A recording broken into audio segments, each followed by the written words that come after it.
জুলাই সনদে প্রতিটি অক্ষর আমরা বারবার করে বলছি যে আমরাই বাস্তবায়িত করব।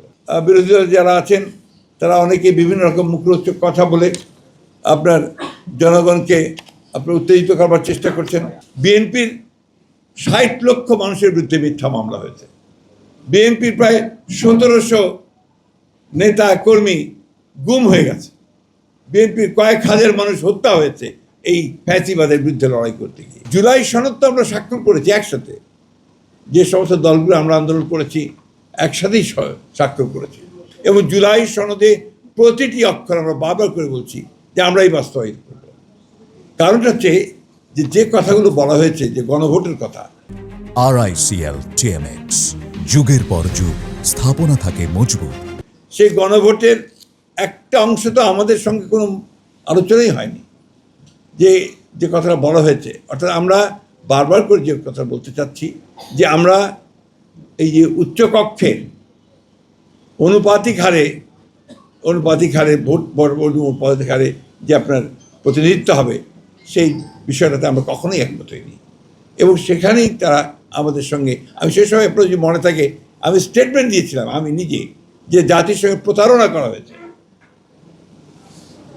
সেই রিফর্ম কমিশন তারা যে কথাগুলো সেদিন যেভাবে তারা নিয়ে এসছেন আমাদের কনসেন্ট ছাড়াই, সেই কনসেন্ট ছাড়া তারা নিয়ে এসছেন।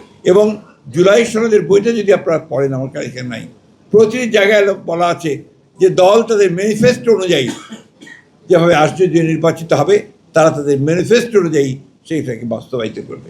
আমরা বারবারই এই কথা বলে এসেছি, এবং আমরা we are committed.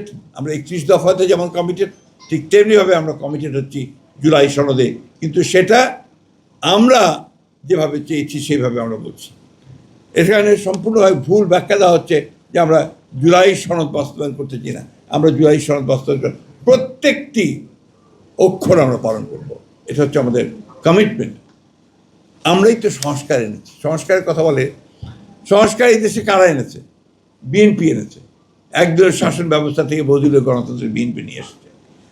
Presidential form of government থেকে পার্লামেন্টারি ফর্ম অফ গভর্নমেন্টে বিএনপি নিয়ে এসেছে।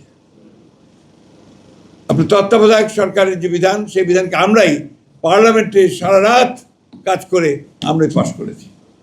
আজকে তাই যখন এই সমস্ত কথাগুলো বলা হয়, তখন জনগণকে বিভ্রান্ত করার জন্যই বলা হয় বলে আমি মনে করি।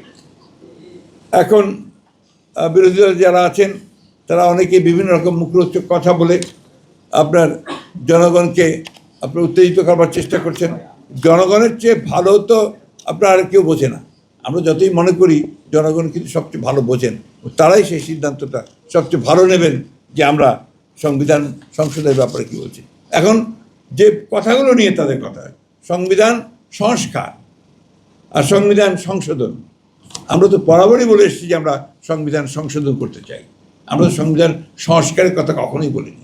সুতরাং আমাদের যেটা জনগণ আমাদেরকে যে ভোট দিয়েছে, ম্যানিফেস্টোর মধ্যে যেটা ছিল, সেই ম্যানিফেস্টোতে আমরা 2/3 মেজরিটি নিয়ে বিএনপি আজকে রাষ্ট্র পরিচালনার দায়িত্ব পেয়েছে। সুতরাং ওই জায়গায় কোনো রকমের কোনো আপনার বিভ্রান্তি কোনো অবকাশ আছে বলে আমি মনে করি না।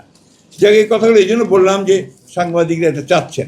আমি মনে করব যে বিরোধী দল শুধুমাত্র আপনার তাদের ক্ষমতায় যাওয়ার জন্য এই জুলাইকে তারা ব্যবহার করতে চায়। আমরা কিন্তু চাই না যে জুলাই শুধু ক্ষমতার যাওয়ার জন্য আরেকটা হাতিয়ারই পরিণত হোক। আমরা যেটা বারবার করে বলে আসছি যে জুলাইয়ের আন্দোলন শুধু ওই জুলাই মাসেরই আন্দোলন নয়। জুলাইয়ের আন্দোলন কিন্তু আমরা দীর্ঘকাল ধরে ফ্যাসিবাদের বিরুদ্ধে দীর্ঘকাল ধরে প্রায় 18-19 বছর ধরে যে লড়াই হয়েছে, সেই লড়াইয়ের ফলশ্রুতি হচ্ছে আমাদের এই 24 জুলাইয়ের আন্দোলনের ফলশ্রুতিতে আমরা সেভাবে এসেছি। আমাদের এই বিএনপির সম্পর্কে অনেকে অনেক কথা বলে। বিএনপির ৬০ লক্ষ মানুষের বিরুদ্ধে মিথ্যা মামলা হয়েছে। বিএনপির প্রায় ১৭০০ নেতা কর্মী গুম হয়ে গেছে। বিএনপির কয়েক হাজার মানুষ হত্যা হয়েছে এই ফ্যাসিবাদের বিরুদ্ধে লড়াই করতে গিয়ে। সুতরাং এই কথাগুলো বারবার করে আমাদেরকে বলতে হয় এই জন্যে যে অনেকে এটাকে একটা বিভ্রান্তির সৃষ্টি করতে যাচ্ছে।